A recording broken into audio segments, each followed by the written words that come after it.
Pemerintah Provinsi Sulawesi Tenggara melalui Dinas Sosial resmi membuka Sekolah Rakyat Terpadu 70 Kendari untuk jenjang sekolah dasar dan sekolah menengah atas pada Senin 29 September 2025. Dengan kuota 100 siswa masing-masing 2 ruang belajar untuk SD dan SMA. Para siswa terlebih dahulu menjalani pemeriksaan kesehatan dan masa pengenalan lingkungan sekolah sebelum memasuki asrama.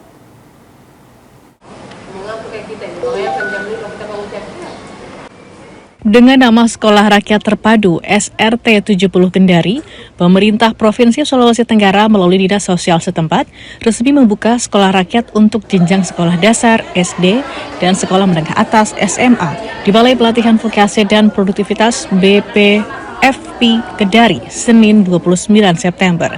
Dengan kuota 4 kelas, masing-masing 2 ruang belajar untuk SD dan SMA, total sebanyak 100 siswa menjalani pemeriksaan kesehatan dan masa pengenalan lingkungan sekolah atau MPLS sebelum memasuki asrama.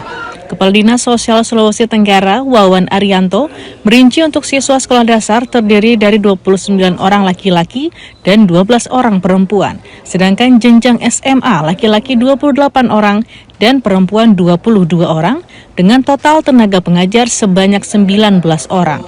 Menurut Wawan, saat ini Pemprov Sultra juga telah mengajukan pengusulan kepada pemerintah pusat untuk pembangunan 3 sekolah rakyat di wilayah Sulawesi Tenggara, yakni di Kabupaten Konawe dan Konawe Selatan, yang rencana pembangunannya akan dimulai pada bulan November mendatang. Pemprov sendiri mengusulkan 3 lahan. Yang pertama di Desa Angondara, Kabupaten Konawe Selatan. Yang kedua di Desa Lausabila, Wautobi, Kabupaten Konawe. Dan yang ketiga itu di Desa Waulemo, Kabupaten Konawe. Dan alhamdulillah hasil verifikasi teman-teman dari Satker Kementerian PU, 2 lokasi yaitu Wangondara dan Wautobi dinyatakan layak atau disetujui, sedangkan untuk Waulemo disetujui dengan catatan butuh akses jalan atau pematangan lahan. Dinas Sosial menyebut hingga saat ini terdapat 3 sekolah rakyat rintisan di wilayah Sulawesi Tenggara, yakni di BPVP Kendari, Sentra Meohai Kendari, dan di Universitas 19 November di Buton Tengah. Dari Kendari, Sulawesi Tenggara, Saharudin, Kantor Berita Antara mewartakan.